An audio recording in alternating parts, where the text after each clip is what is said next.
Hello, Ray Phoenix here. Welcome to Let's Play Spyro 2 Ripto's Rage Part 15. We now have all 14 talismans in the entire game. Yeah, that's right, there's only 14 talismans in this entire game. That's how far we really are into this game. There's still a few remaining gems hidden in the Autumn Plains level, but I don't know where some of them are. Some of them are hidden so well, and I'll have to track this whole level or tear apart this entire level. Do Lily-Eye dies, and what a lot of other kids like to do with these games, where they just do every single thing that could possibly be done in a game. Like completely comb the game, like how they comb the desert in Spaceballs and try to find every single place that could possibly be explored to find every last individual gem that could be hiding in this level. Well, and I think there's even an orb. There's at least one more orb left hidden in this level somewhere, or maybe there's 2 orbs. I don't remember how many orbs. And there's still some of the summer forests that were still hidden there that we couldn't get because we needed to climb, but now we have the ability to climb, so we could do that out in the summer forest. But I'm not going back to the summer forest just yet. There's still a lot of stuff to get in Autumn Plains. Look at that, there's an orb right there. There, we got one of the orbs. We now have 39 orbs in this entire game. Look at that, we just got 75 gems right there. That's pretty good, 75 free gems. We have this whole like track I could charge. I just think of some sort of like charge practice track that gives Spyro a psychological, it's like a psychological challenge because Spyro is close to the edge. If he makes one mistake, he can fall off the edge. But I got tons of lives. It's really easy to get 99 lives in this game. I remember before I used to just play this game and just go about the game, don't try to grind or anything like that. And I would get 99 lives from doing that. It's so easy to just earn lives. Earning lives in this game is a lot easier than it was in Spyro 1. With just 2 gold gems, and look at that. Another orb. We now have 40 orbs. We have almost all the orbs, and we're getting like almost all the orbs in the game now. There's still some hidden gems, but I don't know how to get this yet. Apparently Sparks can get some sort of power-up near the end of the game where you can point to every hidden gem. I don't know if that's I don't remember if that was something the game actually gave you or not, or if that was a cheat code or something like that. I don't remember. I remember seeing there were cheat codes in this game, but most of them aren't very useful. I don't think there was like an invincibility cheat code. There might be able to do something like that if you have a Game Shark. So I don't know if Game Shark supports this at all. Kind of like what the Game Genie was for those NES, SNES, and Genesis, but it's Game Shark for PS1 that allows you to pretty much hack the game, use if you're not intended to do the game otherwise. Ironic, oddly enough, Moneybag still has some gems hiding on this island. If it's this island seems to be on. I wonder what this ground is like here. Clearly, it's far. This is clearly far above the ground, far above clouds or something like that. I don't really know. This place sustains itself, or I was able to stay up there. Yeah, but obviously, real life logic doesn't apply to Spyro. I found 185 gems I still haven't collected yet. Seems like a lot more than. I know, but then again, those 3 gems I found were like 25 gems each. Those are worth quite a lot. So the number Speedway, the Icy Speedway, one of my favorite speedways in the game. Pretty much all the Speedway levels are some of my favorites in this game. I love these speedways. It's more than just Superman 64 where you have to fly through the rings. You actually have a challenge where you have to actually fly down these people on snowmobiles. I like what those people did in the game Sledstorm. I actually have an ISO. I mentioned that game Sledstorm.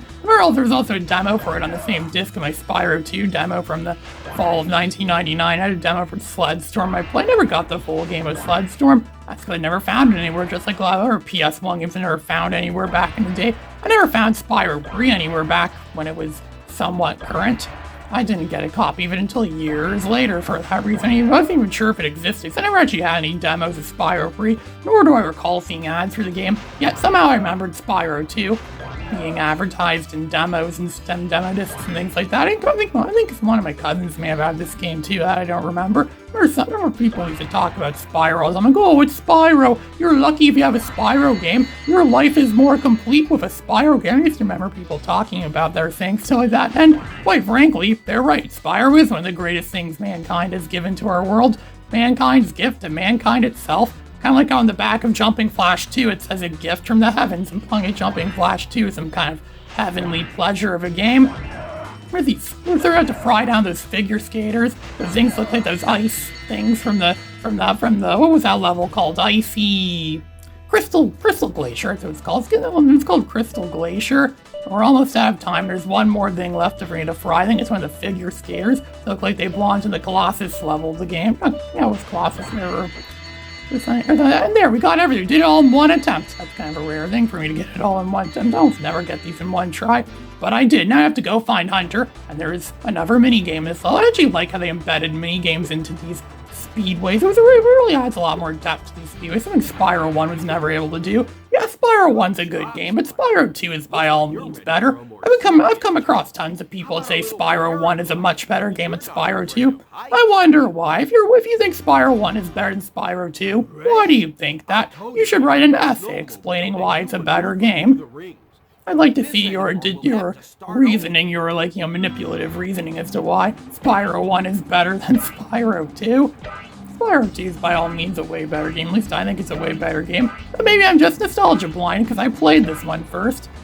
They're pretty much doing one of these mini-game things. I remember when those LCD games, those Spyro and Crash Bandicoot LCD games that McDonald's gave out around 2005. I remember they had one that was something like this.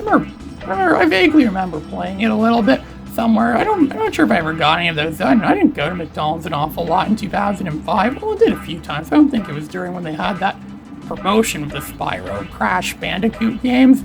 But even then, those games kind of sucked. I still have some of those old LCD games from way back in the day. It's mostly the Sonic ones. And most of them don't seem to work anymore because their batteries die and you can't replace them at all. That's where that joke comes out. This thing is like a McDonald's Happy Meal toy. I remember my first MP4 player was like that. My father tried fixing it up. And he's like, oh, this has the build quality of a McDonald's Happy Meal toy. It was the first MP4 player I ever got. And that was back in a time when MP4 players, people didn't even believe me it was real because it was so high tech, so advanced.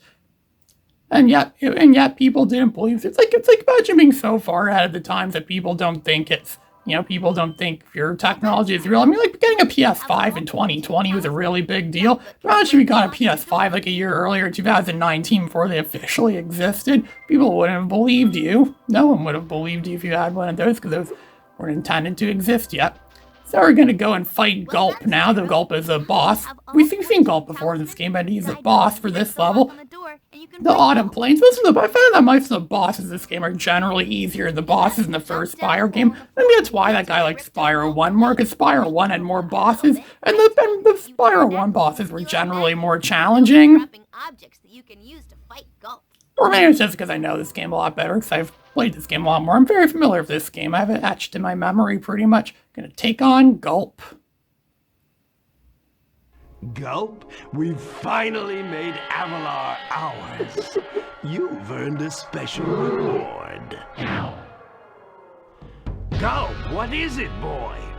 Oh, the fairy. Here you go. Ah! You singed my cape. Dragon, you are really starting to get on my nerves. Say goodbye, Flame Breath. Go. Lunchtime. Go. Finish him off and you can have all the fairies you can eat.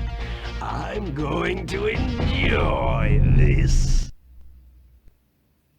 Taking on Gulp while Ripto watches us. Kind of like in Mortal Kombat when the Master of Ceremony sits in his throne and he watches a fight going on in that game. I remember the first Mortal Kombat was the best one, I think, mostly because it was the most simplest one. It didn't have so many BS combos. Or the other two Mortal Kombat games are rigged. Thankfully, none of the Spyro games are rigged. I know, because I've 100% completed all 3 of the PS1 Spyro games. I can confirm that none of them are rigged. However, I heard there was a glitch in Spyro 3 with some of the green-labeled versions of Spyro 3 where it's impossible to 100% complete the game because of some glitch. Which is kind of odd it was in a revision. Usually revisions of games usually fix glitches, not add new ones. I don't know if there are any. There were some other differences too from the Spyro 3, the black labeled version, the green labeled version. I don't know if there are any differences in Spyro 2. I've only ever owned one copy of Spyro 2, and it happened to be the green labeled greatest hits version.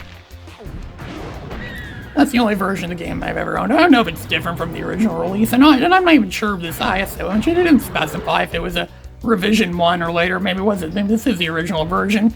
But it looks exactly the same as I remembered it from the green labeled version. I'm not sure if they always change things. If the game is really so good, why would it be changed? Why would you need to change something?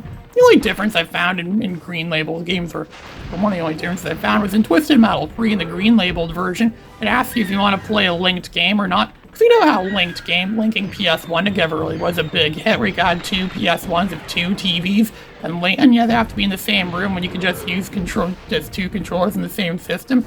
Those people never really got the message of that. Some people were so, link cable was kind of a dumb idea, and they've only ever seemed to use in the earlier days of the PS1. In fact, Twisted Metal 3 is on the last PS1 games I know of that allowed linking. And that game felt a lot more like an early PS1 game because it still used passwords when a system already well established that memory cards are the way to go. Imagine if Spyro 2 used passwords rather than memory cards. Passwords? What year is this? 1988 or something like that? That's what Mega Man games used. I mean, NES, not PS1 games. This golf boss is kind of easy. You just mostly have to pretty much fight him the same way you fought Crush. Mostly just run around, charge, and orbit him, and wait for this proper things to come up. So like Spyro could take this rocket and shoot it at him. Just dodge his attacks, and whenever stuff comes in. This is actually a pretty easy boss. He might even be easier than Crush, the more I think of it. Gulp is a pretty easy boss fight. Gulp is actually a big pushover. You just gulp him down easy. Maybe that's why they call him Gulp. It's a reference to the fact that he can be gulped down pretty easily.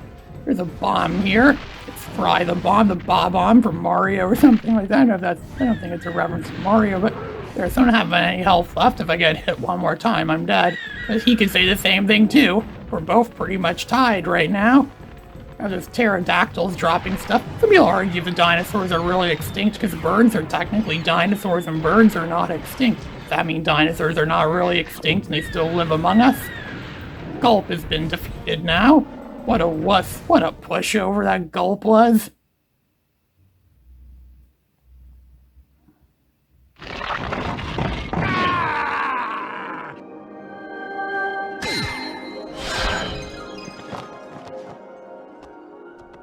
Spyro, you did it! Whoa! Alora, where'd you come from? I was just outside the castle in Autumn Plains. The castle is now free again. There's no sign of Ripto.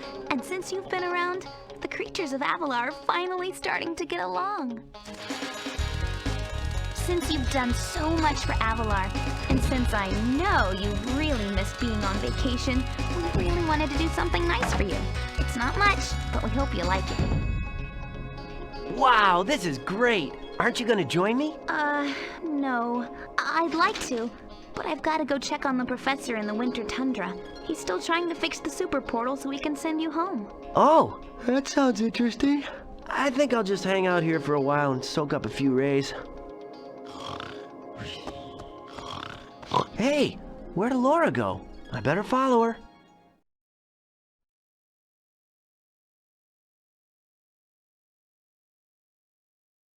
I think I've finally come up with a way to access the Dragon Worlds from the Super Portal. This power crystal should give us the extra boost that we need. Just a few more calculations to set it up. I think I have it. Excellent! Everything is finally ready. We're going to need a lot more orbs, but with the power crystal boosting it, the Super Portal should work again.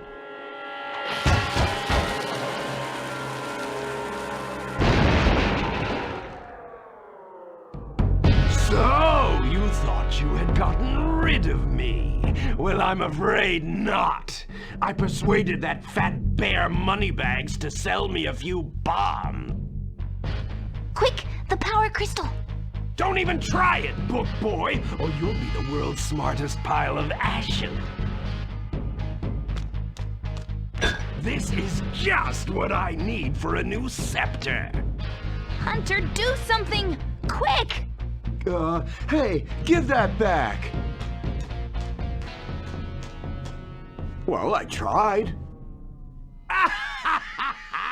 You little fools! After I destroy you all with my new scepter, I'm going to rename this place Riptonia!